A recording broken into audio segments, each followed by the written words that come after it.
Hey everybody, it's Mark Pattison, former NFL player, now climbing the 7 summits, and welcome to another fantastic episode of Finding Your Summit, all about people overcoming adversity and finding their way. Okay, look, 7-8 years ago, I had to step into the fear and put a big ass goal out there, and so I decided to start climbing all these crazy mountains around the world. It's been an absolute amazing journey. And, I can't believe I'm saying this, but I've actually done 6 of the 7. I've actually been on Denali twice. I've been on climbed successfully Kilimanjaro twice. But now it's Mount Everest, the biggest boy on the block, 29,000 plus.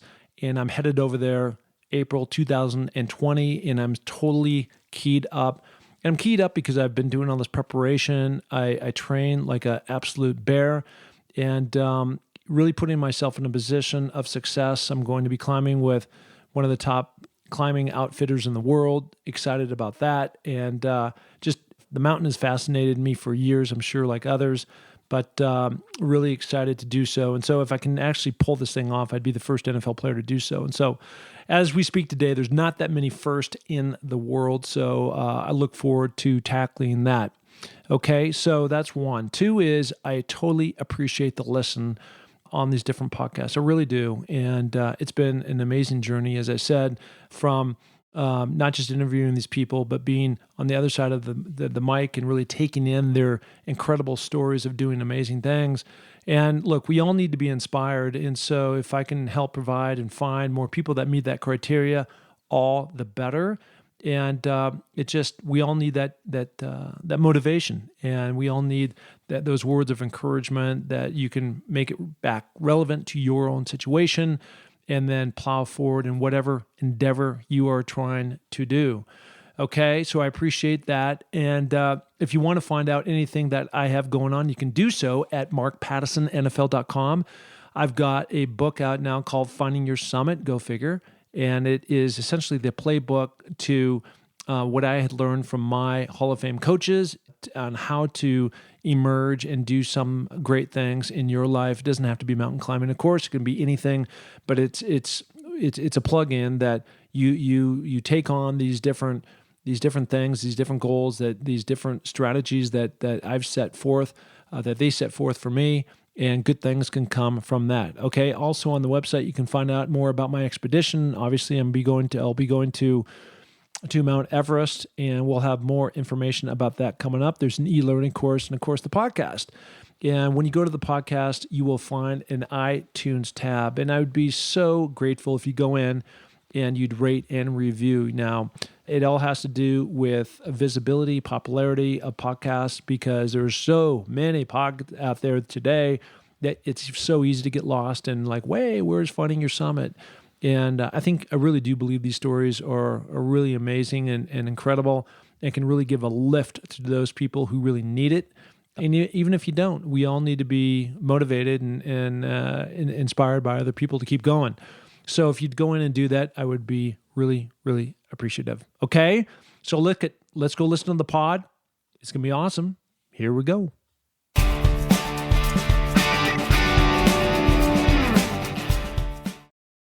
Hey everybody, it's Mark Pattison. I'm back again with another phenomenal episode of Finding Your Summit, all about people overcoming adversity and finding their way. And, I've been very blessed to have a wide range of guests on the pod. And if ever there's a guy literally around just kind of the whole theme of overcoming adversity and finding your way, that would be my guest this week, Aaron Hale. He's a military war hero in my book. So the first thing I want to do is, Aaron, welcome you to the podcast. Well, thanks, Mark. And I appreciate being invited on.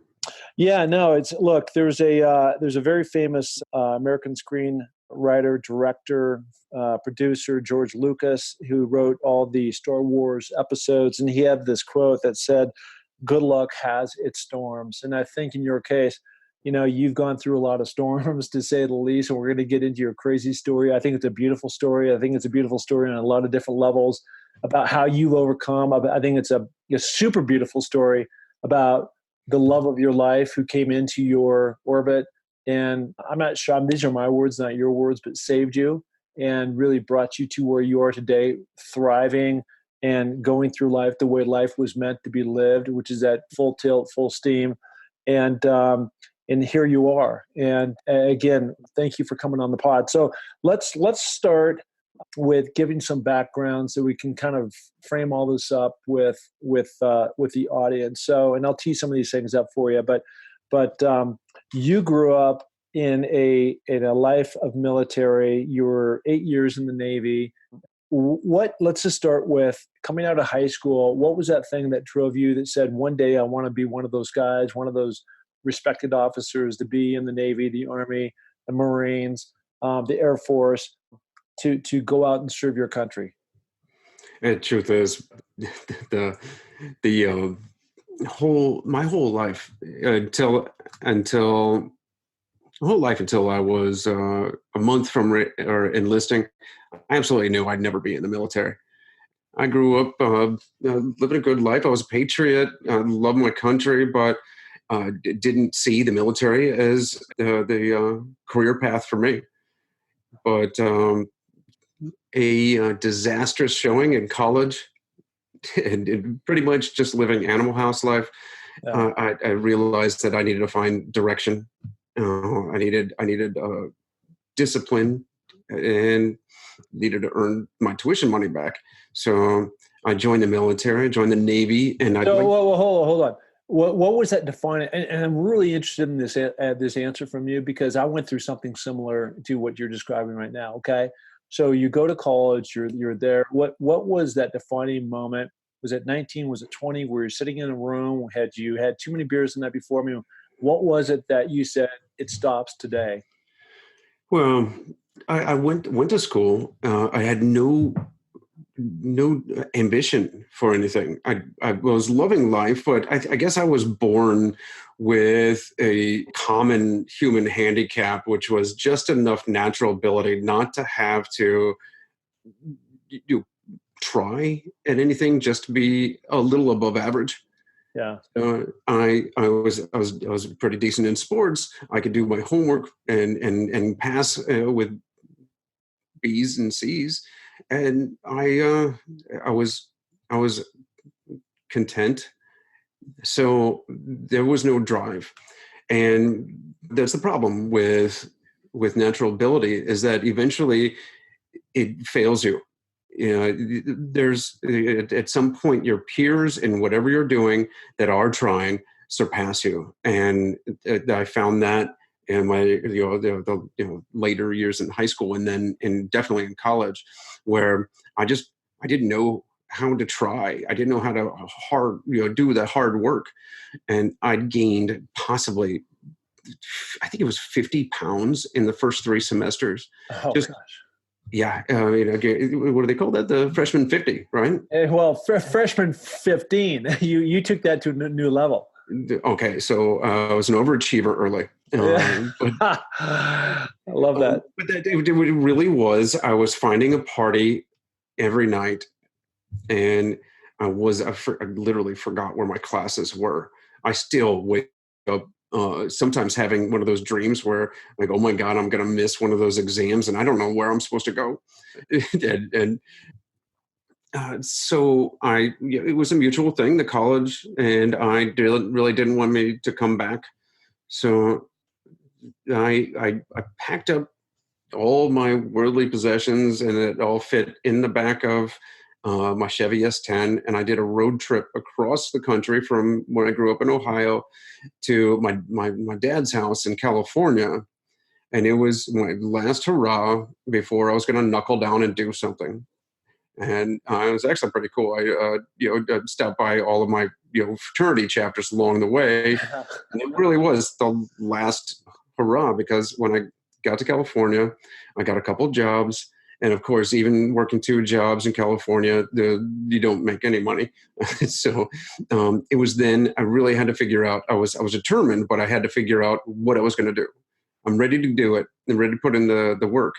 But how am I going to get back to school? How am I going to learn, a trade, get that discipline? And that was when the military was the answer. I could get that. I could do 4 years. I can get the GI Bill. I can get out. And at that time, I wanted to be a chef. I wanted to go to culinary school. So living, growing up, my family has a terrific artistic gene in them. My mom, my brother, and some other family, they're great visual artists, painters, and sketch artists. And my creative gene led me into the kitchen ever since I could reach over the counter. I was making food. I was packing lunches for my kid brother and sister, and that creativity, it stuck with me my whole life. Yeah. So hold on to that story for a second. So I just want to tie it back because, as I said before, I was really interested in your answer. Like, what was that defining moment for you? And it's almost like something out of Animal House, like a road trip. And so here you go from Ohio back to California, stopping at, I mean, it's brilliant, really. You're going to stop and party all the way back, and there's college girls and all this stuff. And it's a great strategy, but as you know and I know, you don't go anywhere in life. When I was in high school, I was very fortunate to be recruited. I was kind of your same. The way you described yourself is that I was good enough to pass. All the things I needed to pass. I happened to have a talent for football, but I never really had to work at it. And I was recruited by the Air Force Academy, and it's one thing that the one sane thing that I did when I was 17, 18 years old was really understand and realize I was not mature enough to go handle something like that. But, all these things ultimately catch up with you, because when I got to the University of Washington as a freshman, my defining moment was really understanding that I was a rock star in the frat. I was doing awful in school, and I wasn't going anywhere in football. And those three combinations were a deadly combination, a mix of nothing. You're on a path that you will never accomplish anything great. And so that was my moment of truth of like, hey, you got to get it together. You got to put yourself on the right course. And if you want to get anywhere in life, you got to go through the process and you got to go through the steps. So fast forward now to you.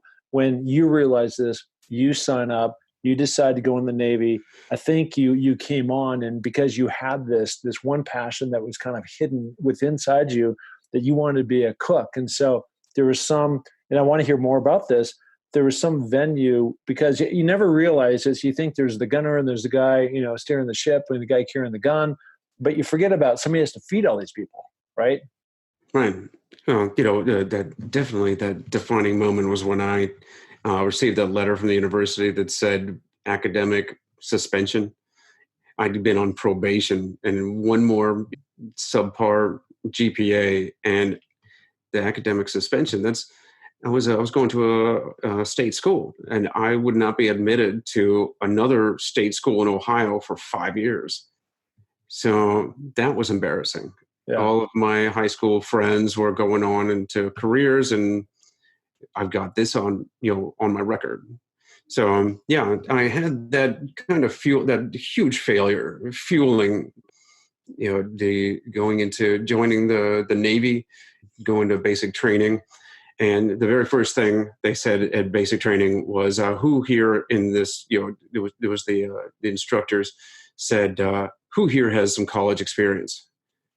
Only two people, me included, raised their hand. And he pointed at me and said, okay, you're in charge of these 80 recruits, the recruit chief petty officer. Oh. So all of a sudden, I'm, first day in military service, and I'm put into a leadership position. It's been like that the entire, it was like that my entire military career. Before I felt ready, I was given more responsibility, and I had to live up to the rank. I had to live up to the expectations of my superiors and subordinates.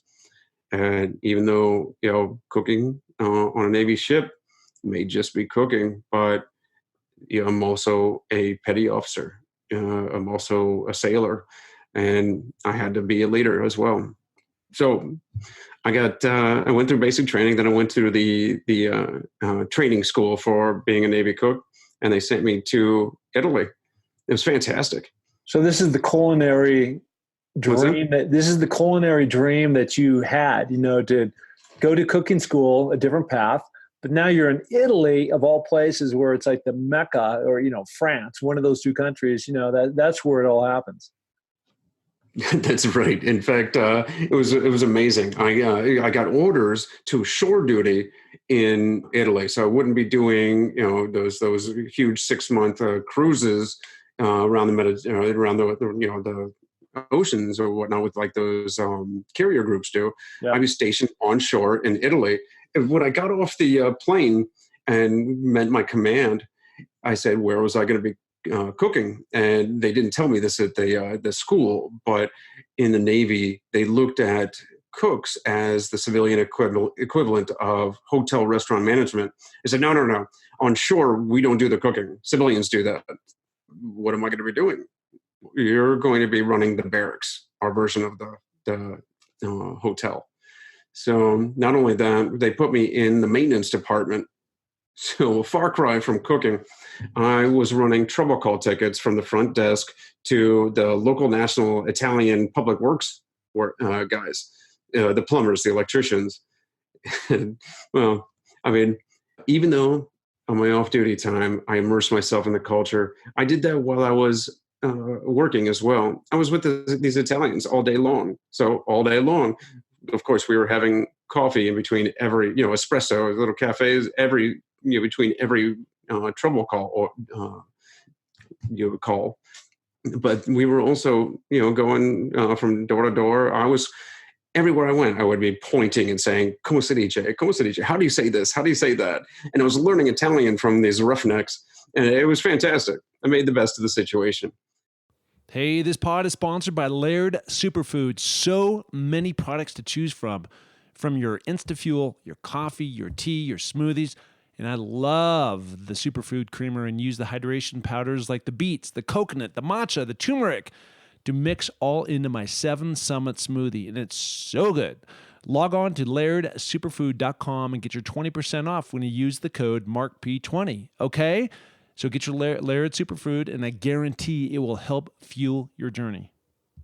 Yeah. What I want to do is I want to tie that back in just a second on where that goes, because you were in this position of being a cook, and now it's 2006, and you wanted to be more involved in the day-to-day military aspect of what you're doing beyond just being a cook. Maybe you had tapped out, or maybe you plateaued, or wherever that. But this whole story comes full circle, so we'll get back to that. But tell us about in 2006 what direction that you wanted to go into. Well, by 2004, both wars were in full swing. I was at this time I'd made it to cooking for the admiral, and I wanted to do something a little more direct. By the time I'd gotten back home from Italy, and I was stationed in Rhode Island, it was about 2006 when I volunteered to be an individual augmentee, basically Air Force and Navy personnel filling in Army roles in Afghanistan.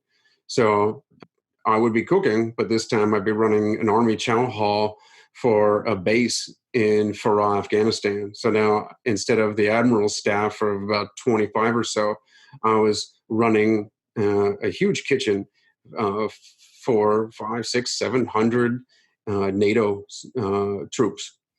Funny enough, though, there were a couple platoons of Italian special forces on the base. So I learned a little Italian when I was in Italy, and I got to use it when I went to Afghanistan.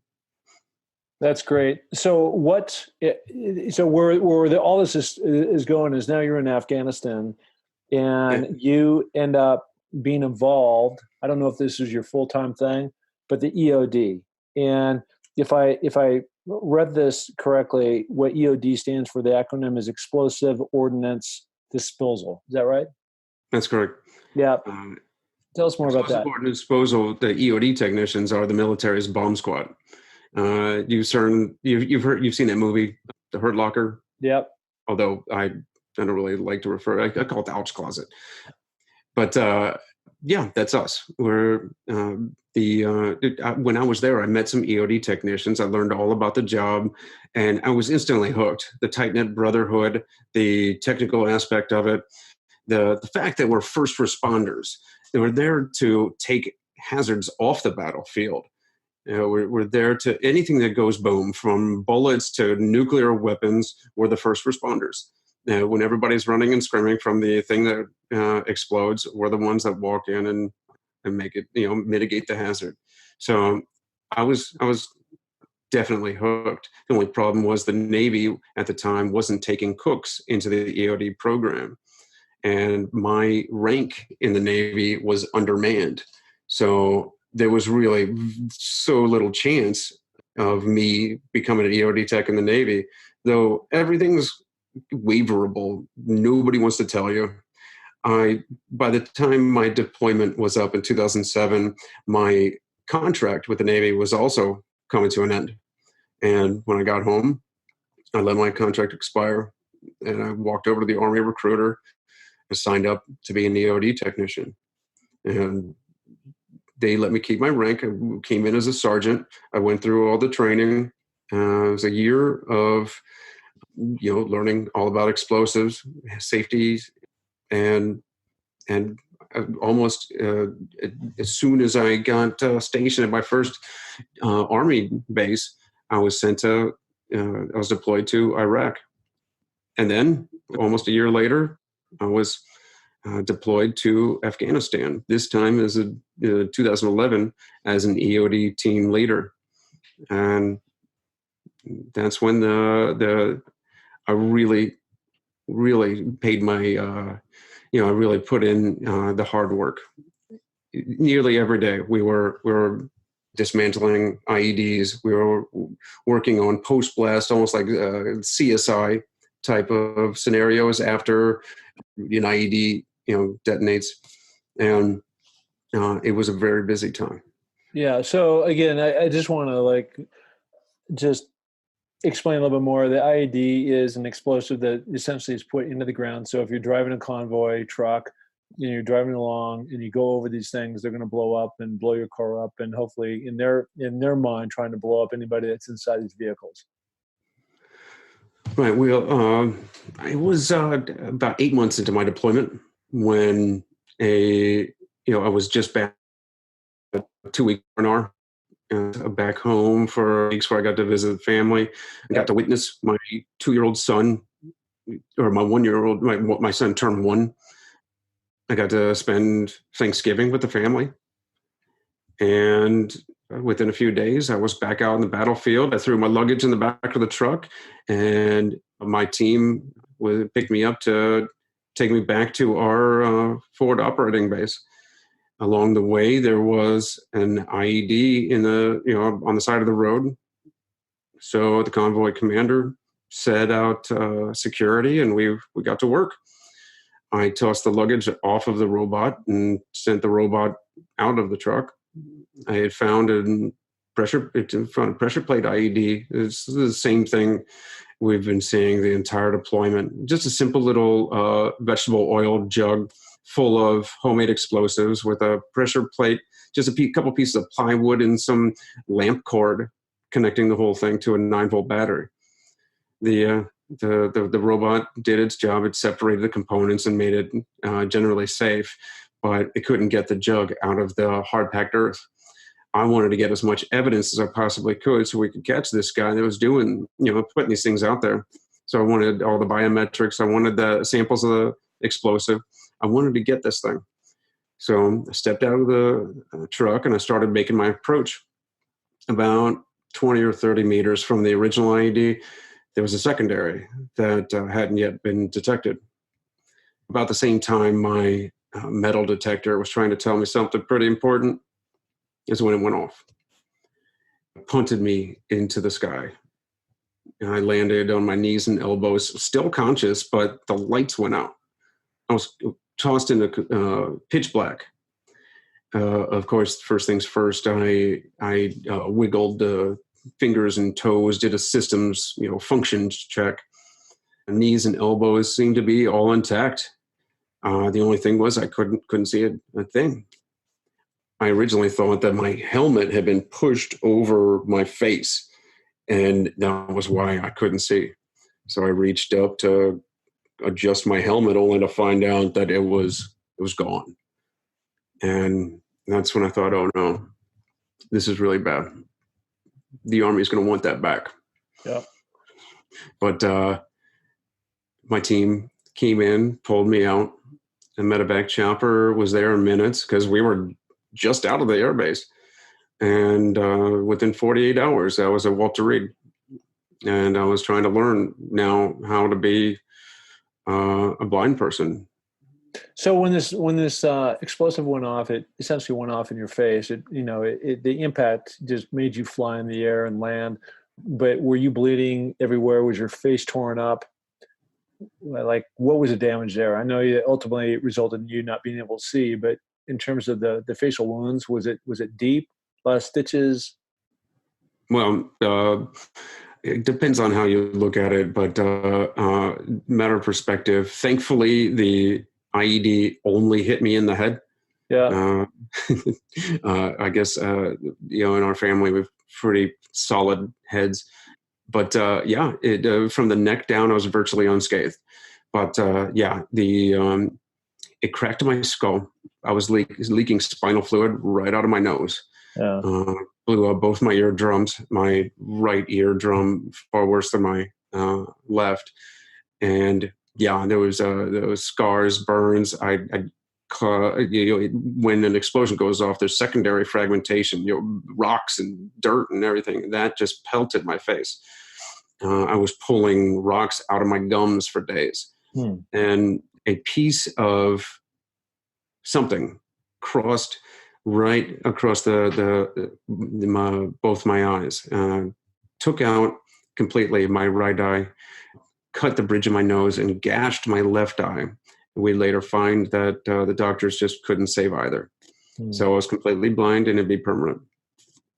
So, look, this would be devastating for anybody. How long were you in this place of recovery, and then secondly, a place where, did you go into any kind of depression, or did you immediately say, you know what, I'm going to make the best of this and start charging forward? I thank the powers that be every single day that I didn't bring back PTSD or depression or those the severely traumatic internal wounds of war. Yep.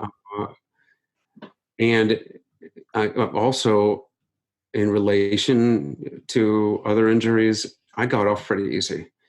I was in Walter Reed for about 5 weeks while they tried to restore my face and my ears, my eyes, but there was nothing they could do about my eyes. And during that time, of course, those demons try to creep in, the what ifs, the why me's. Yeah. I trained so hard, and we're better, we're smarter, we're more well funded and equipped, and it's so low tech, these IEDs. I was embarrassed for myself that they got me. So I was going through all sorts of mess of these emotions, but I've got a strong family, lots of support, and I'm just not wired that way. Yeah. So when I could finally, once I was released from Walter Reed, I had to go to the one of the blind rehabilitation units the VA has around the country. I went to Augusta, Georgia, and it was blind school. I spent about 6 months there, learning use the cane, learning basic living skills, manual skills, that kind of stuff, and all of those accessible technologies like the computer, the phone. And the very first thing I did when I was able to, bring up a search engine and really use my computer, I started typing in blind plus whatever, outdoors, blind plus doing something. And people kept coming up, like names like Erik Weihenmayer, the first blind person to climb Mount Everest, Lonnie Bedwell, the first blind person to kayak the Grand Canyon. And I figured, I was thinking, how the heck am I going to be able to do anything without being able to see? Nobody ever thinks about that before it happens. So now I'm plunged into darkness, and I got to figure out how to be a dad, a soldier.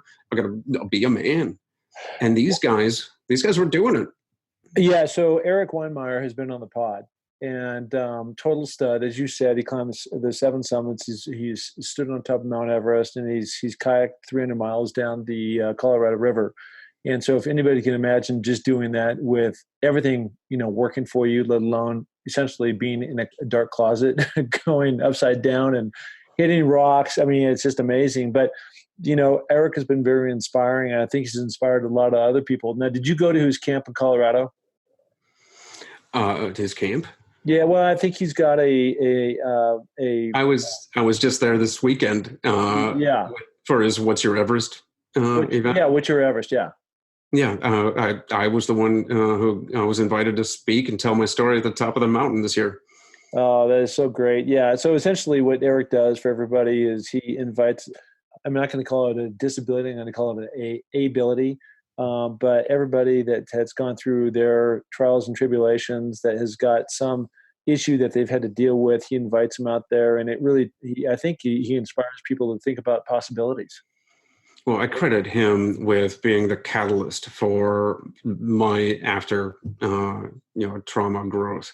Because when I found that somebody had climbed Everest, I knew that I could stay off my butt. I wouldn't be one of those, 22 that we lose each day. I wouldn't be sitting on the couch popping pills. I'm going to go out and figure this thing out.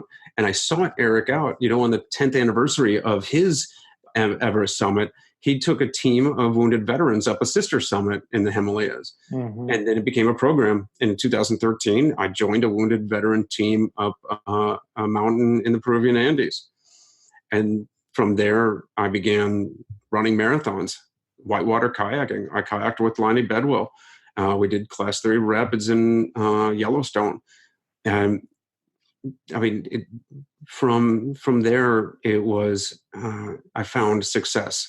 I found that, is because of our struggles that we, you lift weights, your muscles get stronger. Our hardships are the weights, are what builds our mind and our heart and our soul. And for a few years, almost 4 years, I was accepting every challenge I could find. I was seeking out more challenges, and I was doing what I possibly couldn't have done before I joined the military. I didn't have that mindset yet.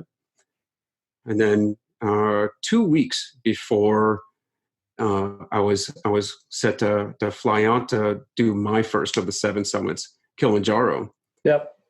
That's when meningitis struck, and I was sent right back to the hospital. Yeah, so tell everybody what bacterial meningitis is. Well, it's a horrible bug, and it attacks the brain. And it to me, it felt like just pouring acid right into your brain, like it was getting squeezed by a vice, like an alligator was crushing my head. It was the most horrible experience. Far worse, in fact, than the IED blast. I was out for 4 days, or at least I lost 4 days as soon as I got into I was rushed to the hospital. I was confused at that time. I'd broken out of my straps. When I was finally lucid enough, I still had hallucinations. I was terribly confused. And between the high doses of antibiotics and the bacteria itself, it took what was left of my hearing that the blast didn't take. And it even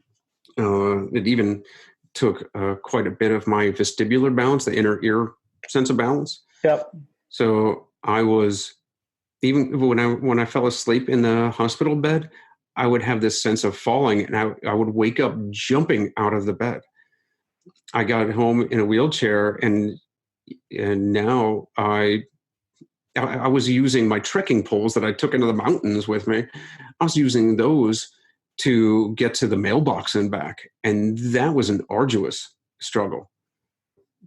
It was horrible. I can't. So basically what you're saying is that not only at this point were you blind from what happened in Afghanistan, but now you're deaf. You can't hear because this meningitis has taken over your brain and stripped you of that. So you're now in your own self-little prison trying to figure out how in the hell do I get out of this thing? Yeah. For almost 6 full months, I was trapped in my body. I was blind, deaf, could barely walk. Definitely couldn't get on the treadmill. Couldn't communicate. My girlfriend at the time, now my wife, Michaela, was writing every single word, every single letter of every word in the palm of my hand just to communicate, to get her message, anybody else who wanted to talk to me, get that across. That was the only way we could talk. Let me ask you this, because I think this is such a key turning point in your life. And I enter the picture, Michaela, who's now your wife, right? At the time, so you're basically a physical mess, and you can't walk, you can't see, and you can't hear. I can only imagine. And where in the whole scheme of things did you meet her? And because to me, and I want to talk further about this, is that she is the true shining star. She's the true angel in all this story. I mean, you've got this amazing resiliency about you. You've got this positivity about you, but she really seemed to me, at least, that from the video I saw, that she was your lifeline to that transition, that gap, that bridge to where you guys are today. You absolutely hit the nail on the head. We've known each other since we were kids. Our mothers were childhood friends. My mom, they both grew up in Baltimore, but my mom moved to Ohio, her mom to Colorado. And later, we reconnected on Facebook, social media. But, we just been chatting a little bit. We started messaging each other, phone calls. And then you just days before the meningitis struck, I'd convinced her to fly out. She was living in California at the time, to fly out to meet me for a week-long first official date. And it was an amazing week. We had a wonderful time. And then she had to get back to work. She flew back to California, and just days later, I'm in the hospital. And like I said, I'd lost 4 days. When I actually came to, there was my mother and Michaela standing by my bedside. And the first thing I said was, "How'd you get here?" Because I thought it was just minutes. Yeah. But she nursed me back to health. She moved in. She didn't go back home to California. She had friends move all of her stuff for her. And she became my caregiver. She became my savior, my angel. And now, of course, I was not a very happy guy at the time, but she just wouldn't let me give up. And when I was feeling weak, she propped me up. I hope from your past, when you did have your sight, you said you grew up as childhood friends, and you married a very pretty girl. So hopefully you still have that image in your head. So, I mean, really her beauty comes from her inner soul, her heart, what she's done for you, but she's just got all things working for her. And she, very selfless in the way that, all people that are married should be towards each other. So, all right. So she gets you, she gets you off the ground. She gets you back in the game. That was a struggle in itself. But then, and this is the reason why I'd cut you off earlier about when you were talking about this path you're going on as a cook, all this seems to come full circle, because despite that you're re-energized in life about being able to go cycling and do marathons and kayaking and going up mountains, it seemed like, to me at least, these are my words, that you really were seeking more of a passion with purpose versus just going out and exercising, which, I'm sure feeds your soul too. But this is when the whole EOD or some variation of that, really started to germinate. Talk about that Thanksgiving. Well, I mean, it's hard to imagine not being able to see or hear and just being so isolated. It's a horrible, lonely place. Yeah. And of course, Michaela was there, my family was there, but my whole world ended at the tips of my fingers. And of course, in this situation, I did what any person would do. I started a chocolate company. Of course. Yeah. The holidays were coming up, and that's a very special time for me because, of course, I love to cook, and it's, the Thanksgiving is, and Thanksgiving and Christmas, they're excuses for the whole family to gather, reunions, and the special time, and it's an excuse to just be an absolute glutton. Yeah.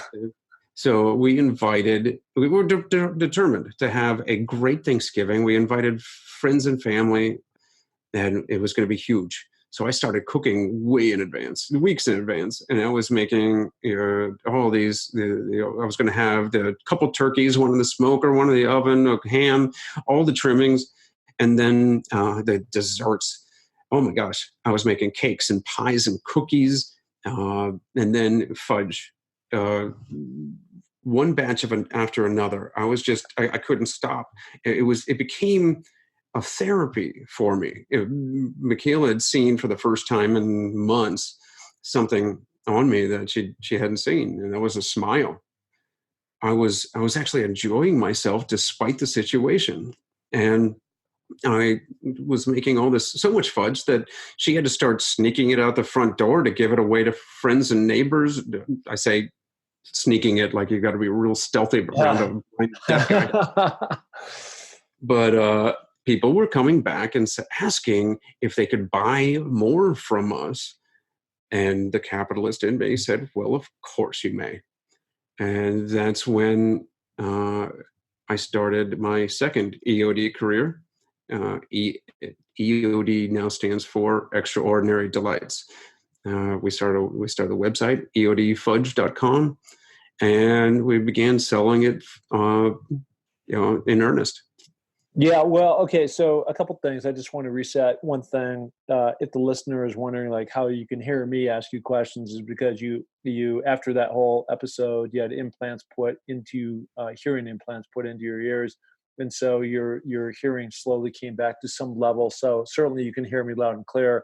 So I just want to clear that up in case there was any question. And then the second thing is, I went through and was reading about all your different fudges that you make, and I'm not going to do it justice right now, but you've got these like incredible ingredients. It feels almost like I just went to some Whole Foods type grocery store, and you've got these incredible things that you put in. So it's just not fudge like I would make, because I don't know how to cook. If I can do a bagel with cream cheese, I'm pretty fancy. But you've taken this whole handcrafted fudge EOD business to a whole different level. Well, thanks. Yeah.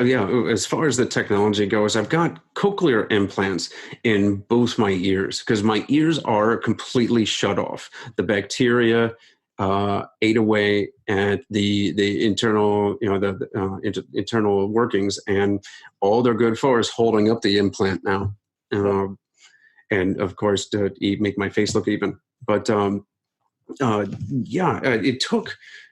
Like I said, over 6 months, because they first went to the more damaged ear and did the implant. And even before that, they had to wait for the infection to clear. And then there was a surgery to put the implant in, and you had to wait a few weeks for the site to heal. Then you got to go to the hospital to get the exterior processor tuned in. But then it's a whole learning experience. And I'm sure you've heard of the Stockdale paradox, where he says the POWs, the POWs that wouldn't make it were the ones that were hopeful, because they would keep saying, we'll be rescued by Christmas, and Christmas would come and go, and then they would say, okay, we're going to be rescued by Easter, and Easter would come and go, and no rescue. And then you'd finally see that they'd given up. And he said that within 3 days, they'd be dead.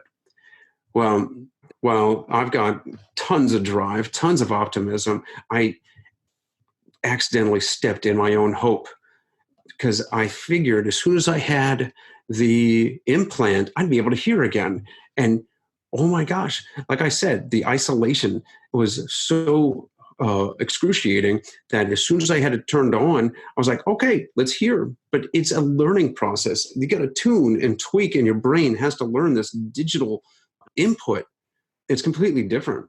And still today, it's much like calling your friend who's at a restaurant, and your friend hits the speaker and just puts it in the middle of the table at a busy restaurant. Yeah. Any external noises, and you can't tell what's going on.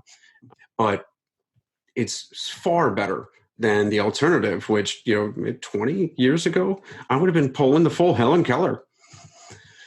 As far as the fudges go, the flavors, I love to use some of my influences in my travels and my cooking experiences. Just like one of our flavors is a twist on tiramisu. Literally, tiramisu is translated into pick-me-up because it's got coffee, liquor, it's nuts and chocolate and all that, everything you love. So what I came up with was American pick-me-up, which is an all-American version. It's got the coffee, it's got white chocolate, dark chocolate, and then it's got Georgia pecans and of course Kentucky bourbon. Yeah. I was reading that one last night. That's why I didn't want to do the description and the ingredients we were talking about injustice by me trying to describe it. I'm glad you just went through it, but I'm like Pavlov's dog, as I'm reading the ingredients, I've got like saliva coming out of my mouth. And, but I mean, it's just amazing. And, it taps back into your creativity. You started the pod by talking about, your parents and your relatives and your brothers and sisters. There's a lot of people in your chain that have this gene in there. And it's interesting that, probably something that you never thought you would really tap into has come out in a very creative way and now in a very entrepreneurial way for you to live a life of a passion and purpose and get after it and build this company into something. Yeah, well, I've found out that we really have limitless sources or at least potential for strength, endurance, for resilience. We just need to figure out how to tap into it.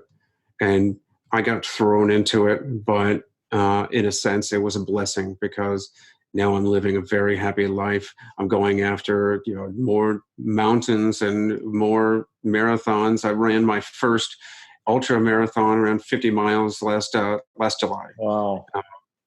And I still am determined to climb my 7 summits. Well, listen, I will climb with you anytime you want to climb. I'm coming up on my 7th, but people have said to me, "Hey, Mark, so you're going to Everest. Knock on wood that you're going to make it, and it's all going to be good." And then I assume you're just going to shut it down. I'm like, you know what? I'm just beginning. I've got so many things ahead of me, places I want to go, and again, we can cross paths later after my Everest. But again, love to be involved in any kind of climb that you want to do. And help out with that any way I possibly can. So where can people find out more about you and what you're up to? Of course, they can read a little bit more about us and of course, buy more fudge at eodfudge.com. And then they can like and follow us on all the social medias at EOD Confections. That's awesome. All right. Well, listen, I am going to order some of this fudge so I can stuff my refrigerator full of it so I can stay nice and happy and full of sweets, especially as we go into fall and winter. And it sounds like the perfect gift for other people as well. And I really appreciate, and my hat again goes off to you. I've had other war heroes, Nate Boyer and many other guys like that on the pod, and each time I'm inspired. And it's just I look at my own life and think about I really haven't accomplished that much nearly as what you guys have done, sacrificed for your country, and you took the ultimate price and paid the ultimate price with your disabilities. But again, I call them abilities. On really, it's been a springboard for you to really do so many of these amazing things, more things than most people do in life. So congratulations to you on that. Oh, thank you. And I commend you on all your past and future successes. Well, listen, I totally appreciate it. Okay, listen, I'm very, very, very thankful that you came on the pod, and just very thankful that this all worked out in the way it did. So he is Aaron Hale. Thank you so much. Thank you. It's absolutely mutual. Thank you for inviting me on. Absolutely. Okay. Hey, thank you so much for dropping in and listening to another amazing episode of Finding Your Summit. Truly incredible people doing spectacular things in life, and I hope you were inspired just like I continue to be. Look, I am super grateful that you came in and subscribed to this pod, and would be more than appreciative if you gave the show a ratings and review on iTunes. Trust me, it matters. And then also go share it with your friends, of course. Okay, until next week, go do something great, and remember, it takes a little more to make a champion. Bye.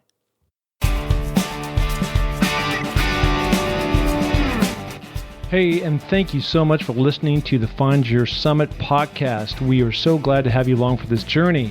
And if you enjoy the show, please tell a friend, share it on iTunes, spread it to the planet. We're looking to broadcast this to every person that is out there because, as you know, everybody has their own summit that they're going after. Okay, if you're looking to follow my journey, you can find that through my social links on markpattisonnfl.com. That's Mark, M-A-R-K, Pattison, P-A-T-T-I-S-O-N, NFL.com. So, until the next podcast, just remember, clear eyes, full hearts, and remember, it takes a little more to make a champion, so make it happen. Thank you. Bye.